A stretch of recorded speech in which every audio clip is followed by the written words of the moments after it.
आपके अपने YouTube channel GNS tutorial में आप लोगों का स्वागत है। तो आज आर.एस. अग्रवाल बुक से एक नया टॉपिक स्टार्ट करेंगे जिसका नाम है एलसीएम एंड एचसीएफ और इसका हिंदी होता है लघुत्तम समापवर्तक एवं महत्तम समापवर्तक। तो ये टॉपिक जो है आपका एसएससी, बैंक, रेलवे के लिए काफी इंपोर्टेंट है।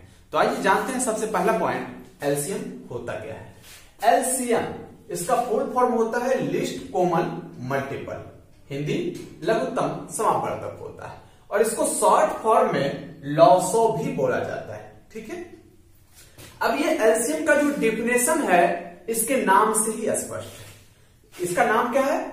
Least common multiple. मल्टीपल मतलब होता है गुणज और कॉमन मतलब कॉमन और लिस्ट मतलब होता है छोटी से छोटी संख्या। मतलब ऐसी छोटी से छोटी संख्या जो दी गई सभी संख्याओं का गुणज हो, एलसीएम कहलाता है, वो एलसीएम कहलाएगा।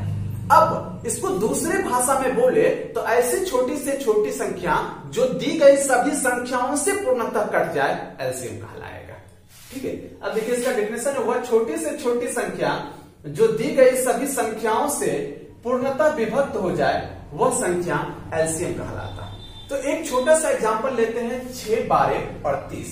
इसका एलसीएम होता है 60। तो 60 वो छोटी से छोटी संख्या है जो दी गई सभी संख्याओं का गुणज है। मतलब कहे तो 60 वह छोटी से छोटी संख्या है जो दी गई सभी संख्याओं से पूर्णतः कट जाता है। अब कहिएगा सर ये एलसीएम निकाला कैसे जाता है? तो एलसीएम निकालने का टोटल 3 तरीका है आपके पास। पहला है अभाज्य गुणनखंड विधि और दूसरा है भाग विधि और तीसरा है लॉजिक विधि। ठीक है, तो पहला हम लोग अभाज्य गुणनखंड विधि से ये तीनों का एलसीएम निकालते हैं। तो अभाज्य गुणनखंड विधि से निकालने के लिए आपको सभी संख्याओं को अभाज्य गुणनखंड में तोड़ना पड़ेगा। तो 6 को तोड़िएगा तो 6 को लिखा जा सकता है 2 गुना 3। ठीक है, अब देखिए 12 को तोड़िएगा तो 12 को लिखा जा सकता है 2 के पावर 2 गुना हो जाएगा 4 गुना 3 हो जाएगा। अब देखिए 30 को तोड़िएगा अभाज्य गुणनखंड में तो हो जाएगा 2 गुना 3 गुना हो जाएगा 5। ठीक है, अब एलसीएम जो होता है सर ये भूखा रहता है, एकदम पेटू टाइप होता है। इसको सबसे ज्यादा जहां पे खाना मिलेगा वो खाना खाता है। जरा सा गौर करिएगा, यानी एलसीएम निकालने के लिए आप कोई भी एक बेस ले लीजिए 2। तो देखिए कि 2 मैक्सिमम टाइम्स किधर आया, जहां पे सबसे ज्यादा खाना मिलेगा वो एलसीएम खाएगा। तो 2 देखिए यहां पर पावर कुछ नहीं तो 1 है, 2 1 टाइम्स आया, यहां पे 2 2 टाइम्स आया है और यहां भी 2 1 टाइम्स आया। तो सबसे मैक्सिमम टाइम्स किधर से आया? 2 पे पावर 2, वो एलसीएम में आ जाएगा गुना।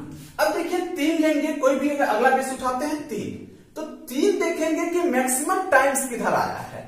मैक्सिमम देखिए यहां पर एक ही बार आया है, यहां भी एक ही बार है, यहां पर एक ही बार है। तो मैक्सिमम टाइम्स एक ही बार आया है तो यहां पर 1 3 आ जाएगा। ठीक है, अब एलसीएम इतना भूखा रहता है कि अगर कुछ बच भी जाता है कहीं पे वो भी खा लेता है। अब देखिए यहाँ पे 5 बचा हुआ है तो 5 जो बच गया वो भी खा लेगा, अगर कुछ और बच जाता तो वो भी खा लेता।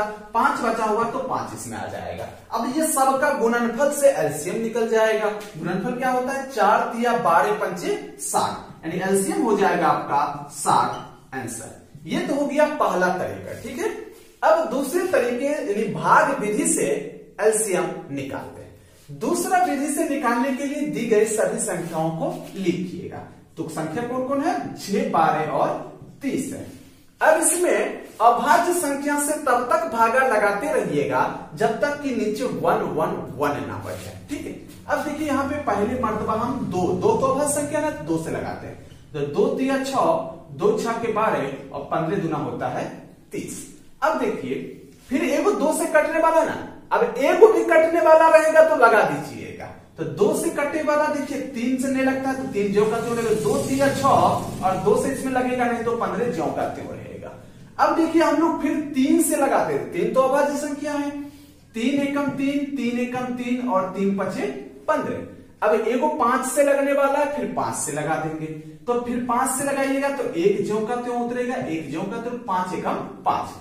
अब देखिए नीचे में 1 1 1 बच गया है। ये सारे संख्याओं का गुणनफल ही एलसीएम को दर्शाएगा, यानी एलसीएम हो जाएगा इसका 2 गुना 2 गुना 3 गुना 5, ये 5 दिया 15 दूना 30 दूना कितना 60, आंसर हो जाएगा।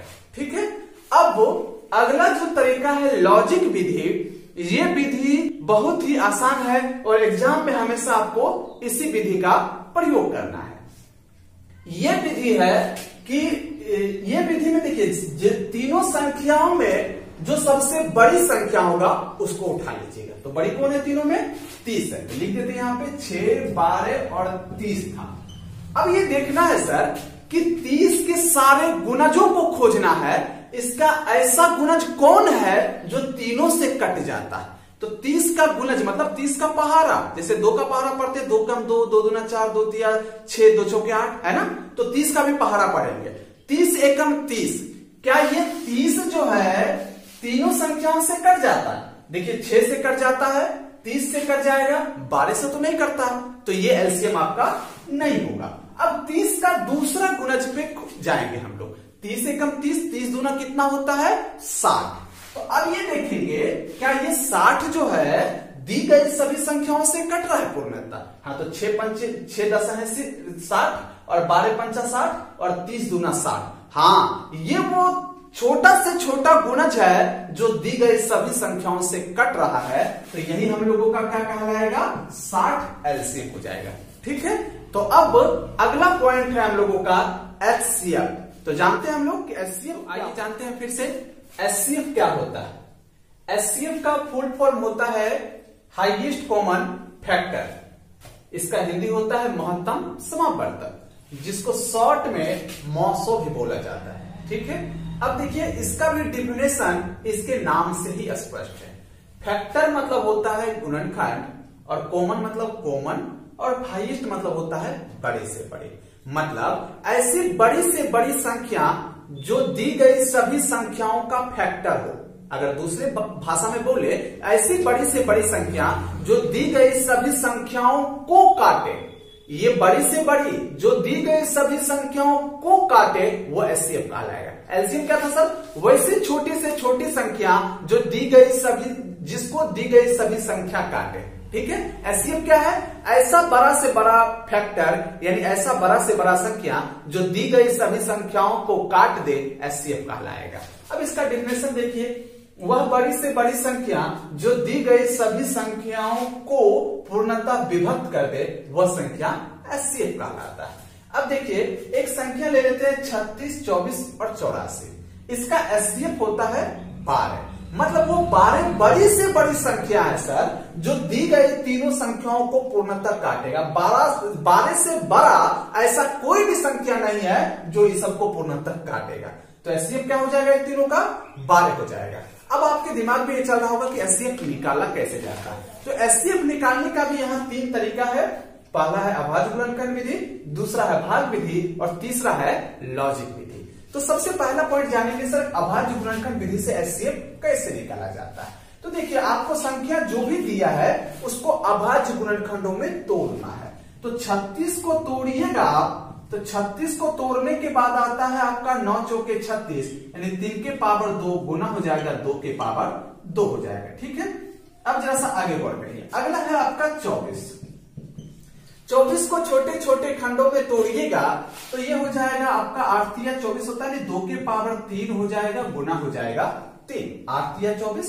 अब 84 को तोड़ेंगे, 84 को तोड़िएगा तो होता है 12 सत्ते 84, तो 12 2 के पावर 2 गुना 3, ये 12 सत्ते हो जाएगा 84। हमने दी गई तीनों संख्याओं को अभाज्य गुणनखंडों में तोड़ लिया। एलसीएम क्या था सर? वो तो भूखा रहता था, उसको जहां पे सबसे ज्यादा खाना मिलता था वो खाता था, लेकिन एचसीएफ ऐसा नहीं है। एचसीएफ मेल मिलाप टाइप आदमी है। यहाँ जो सब में बड़ा से बड़ा कॉमन होगा, जो सब में उपस्थित हो वही खाएगा। ठीक है, अब देखिए यहाँ पे एचसीएफ कैसे निकलेगा इसका। एचसीएफ मतलब देखिए कोई भी एक बेस ले लेते हैं 2, तो 2 यहां पर देखिए 2 टाइम्स आया है, 2 यहां पर 3 टाइम्स आया है, 2 यहां पर 2 टाइम्स आया है। तो ऐसा हम लोगों को सोचना है सर, ऐसा 2 मैक्सिमम क्या है, मैक्सिमम 2 कितना बार है जो सब में कॉमन है। देखिए 2 बार यहां भी है, जब यहां 3 बार है तो 2 बार तो होगा ही, और यहां 2 बार है, यानी 2 बार 2 सब में कॉमन है, वो एचसीएफ में आ जाएगा। ठीक है, 2 के पावर 2। अगर एलसीएम निकालना होता तो क्या होता सर? 2 के पावर 3 हो जाता। ठीक है, अब यहाँ पे देखिए 2 का हो गया काम, 3 में लेंगे। अब 3 भी देखेंगे जो सब में कॉमन हो वही खाएगा, HCF। देखिए यहाँ 3 2 टाइम्स आया है, यहाँ 1 बार आया है, यहाँ 1 बार आया है।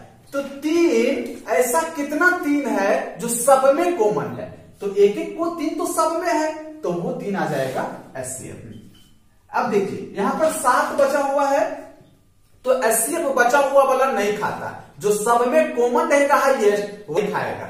तो देखिए 7 तो बच गया, ये नहीं लेगा HCF, तो इसको गुना कर देते, तो 4 तिया हो जाएगा 12, यानी HCF कितना हो जाएगा 12 आंसर। अब दूसरा तरीका से देते हैं भाग विधि। भाग विधि से निकालने का तरीका है सर, कोई भी छोटी संख्या से कोई भी बड़ी संख्या में भागा लगा दीजिएगा। तो हम 24 से 36 में भागा लगा देते हैं, तो 24 से 36 में भागा लगाइएगा, तो भागा लगाइए 24 से कम 24, ये देखिए शेष कितना बच रहा है, 6 में से 4 जाएगा 2, 3 में से 2 जाएगा 1।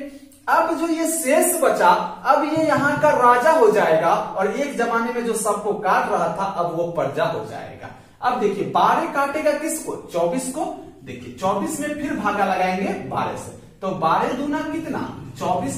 अब देखिए पूर्णतः कट गया, तो लास्ट टाइम राजा कौन आया 12, तो यानी 36 और 24 का HCF 12 होगा। अब ये दोनों का HCF 12 पता चला, अब ये दोनों के HCF से फिर तीसरा संख्या में भागा देना होगा, तो HCF लास्ट वाला भाजक HCF कहलाता है।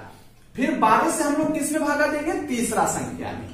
तो 84 में जब भागा दीजिएगा 12 से, तो 12 कितना हो जाता है 84। ये देखिए पूर्णतः कट गया, यानी लास्ट टाइम जो तीनों का क्रिया करने के बाद आया यही क्या कहलाएगा हम लोगों का HCF, यानी तीनों का HCF कितना हो जाएगा 12 आंसर। ठीक है, अब आ जाते हैं लॉजिक विधि।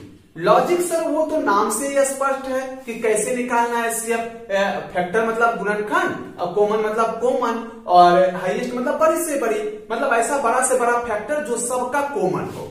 तो हम लोगों को इसमें छोटी से छोटी संख्या ढूंढना है 24। अब 24 का देखना क्या, 24 का फैक्टर में भरना है, तो पहले तो 24 का फैक्टर 24 ही है। क्या 24 सबको काट रहा, नहीं किसी को नहीं काट रहा है, तो 24 नहीं। 24 का दूसरा फैक्टर कौन है 12 है, 12 24 को काटता है, ये देखना है सर कि 12 सबको काट रहा है। हाँ तो 12 तिया 36, 12 दूना 24, 12 84। तो ये 12 जो है इसी का फैक्टर, मतलब छोटी से छोटी संख्या का फैक्टर लेना है। एलसीएम के लिए क्या करते थे, बड़ी संख्या का गुणज लेते थे, लेकिन यहाँ पे छोटी संख्या का फैक्टर लेना। तो ये जो 24 का दूसरा फैक्टर है 12 सबको काट रहा है, तो एचसीएफ कितना हो जाएगा लॉजिक विधि से, एचसीएफ हो जाएगा आपका 12 आंसर हो जाएगा। ठीक है सर, एक और तरीका है जो भाग मेथड का ही है, वो भी तरीका सुन लीजिए। भाग मेथड से निकालने का एक चौथा तरीका यह है कि दी गई सभी संख्याओं को सबसे पहले लीजिएगा। तो संख्या हम लोगों के पास 36, 24 और 84। अब इसमें अभाज्य संख्या से भागा लगाना है, तब तक ही भागा लगाना है जब तक कि ऐसा अभाज्य जो सबको काटे। जैसे पहला अभाज्य संख्या से हम 2 से लगाते हैं, 2 से लगाइएगा तो 18 दूना 36, 12 दूना 24, 2 चौके 8, 2 दूना 4, सबको काट रहा है सर इसीलिए लगाए। अब ऐसा कोई अभाज्य संख्या ढूंढिए जो सबको काटे, ऐसा नहीं कि एक को, ऐसा नहीं 2 को, सबको काटे। तो देखिए फिर 2 जो है सबको काट रहा है, तो 2 नमा 18, 2 छाके 12, 21 दूना 42 होता है। ठीक है, अब कोई ऐसा अभाज्य संख्या ढूंढिए जो सबको काट दे। देखिए 3 भी सबको काट रहा है, तो 3 से लगाएंगे, 3 तिया 9, 3 दूना 6, 3 सते 21। अब कोई ऐसा अभाज्य संख्या ढूंढिए सर जो सबको काटे। अब ऐसा कोई भी अभाज्य संख्या नहीं है जो तीनों को काट दे। तो यहाँ पे जो हम लोगों का आया 2, 2, 3, इसका गुणज एचसीएफ को दर्शाएगा। तो एचसीएफ कितना हो जाएगा इसका, 2 गुना 2 गुना कितना हो जाएगा 3, तो 4 दिया कितना 12 आंसर हो जाएगा। ठीक है, तो अब हम लोग अगला पॉइंट जानेंगे relation between LCM and HCF पर। तो आइए जानते हैं relation between LCM and HCF. LCM और एचसीएफ में क्या क्या रिलेशन होता है। तो पहला पॉइंट देखिए, होता है एलसीएम गुना एचसीएफ बराबर पहली संख्या गुना दूसरी संख्या। जैसे सर अगर आपको दो संख्या दिया हो, उसका एलसीएम दिया हो, एचसीएफ पूछे, तो आप इस फॉर्मूले में बैठा दीजिएगा एलसीएम गुना एचसीएफ बराबर पहली संख्या गुना दूसरी संख्या। तो कोई एक चीज अननोन रहेगा, मतलब नहीं दिया रहेगा, वो निकालना है आपको, तो इस फॉर्मूले पे बैठा देना। या तो आपको एलसीएम दिया रहेगा, एचसीएफ देगा, दूसरी संख्या दे रहा है, पहली संख्या पूछेगा तो पहली संख्या निकल जाएगा। देखिए दूसरा पॉइंट है कि एचसीएफ एलसीएम को हमेशा काटता है। कोई भी दी गई संख्या का जो एचसीएफ निकलेगा सर, ये दी गई संख्या का जो एलसीएम निकलेगा, उस एलसीएम को इसका एचसीएफ अवश्य पूर्णतः काटेगा। ठीक है, आप निकाल के देख लीजिएगा। आगे देखिए तीसरा पॉइंट है कि एचसीएफ दी गई संख्या से पूर्णतः कटता है, जबकि एलसीएम दी गई संख्या एचसीएफ दी गई संख्या को पूर्णतः काटता है। मान लीजिए कि आपके पास ये तीनों संख्या है, ठीक है, तो एचसीएफ क्या करता है, एचसीएफ दी गई सभी संख्याओं को काटता है। समझ में आ रहा है सर, एचसीएफ दी गई सभी संख्याओं को पूर्णतः काटेगा, जबकि एलसीएम को दी गई सभी संख्या पूर्णतः काटता है। समझ में आ रहा है, वही पॉइंट लिखा हुआ है कि एलसीएम दी गई सभी संख्याओं को पूर्णतः काटता है। एचसीएफ दी गई सभी संख्याओं को पूर्णतः काटता है, जबकि एलसीएम दी गई सभी संख्या से पूर्णतः कटता है, दी गई सभी संख्या से पूर्णतः कटेगा। आगे देखिए चौथा पॉइंट है कि दो अभाज्य संख्या का एचसीएफ हमेशा 1 होता है। अभाज्य संख्या किसको बोलते हैं सर, ऐसा संख्या जो एक एवं स्वयं से ही कटे, मतलब उसका केवल दो ही गुणनखंड हो, ऐसे अभाज्य संख्या कहलाता है। तो कोई भी दो अभाज्य संख्या का एचसीएफ हमेशा 1 होता है, याद रखिएगा। ठीक है, आगे देखिए को प्राइम नंबर सह अभाज्य संख्या। तो इसका डेफिनेशन होता है दो ऐसी संख्या जिसका एचसीएफ 1 हो, वह सह अभाज्य संख्या कहलाता है। कोई भी दो ऐसा संख्या सर जिसका एचसीएफ 1 हो जाएगा, तो समझ जाइएगा दोनों संख्या आपस में क्या है, को प्राइम है, यानी सह अभाज्य संख्या है। ठीक है, कभी कभी भिन्न में दे देता है, p/q के रूप में दे देता है ढेर सारा भिन्न, और बोलता है उसका मौसो कितना होगा, उसका लॉसो कितना होगा। तो याद रखिएगा भिन्न वाले का मौसो निकालने का तरीका है, सभी के अंशों का मौसो ऊपर में लिखिएगा और सभी के हरों का लॉसो नीचे में लिखिएगा, तो उसका मौसो निकल जाएगा। ठीक है, अब देखिए लॉसो निकालना है, तो सभी भिन्नों के अंशों का लॉसो ऊपर में, भिन्न के हरों का मौसो नीचे में, तो उस संख्या का लॉसो निकल जाएगा। तो आज थ्योरी आप लोगों का समाप्त हुआ है। तो अगले पार्ट में हम लोग आर.एस. अग्रवाल के सवालों को डिस्कस करेंगे। तो आज हम लोग यहीं तक रखते हैं। Wish you all the very best. Thank you so much for watching this video.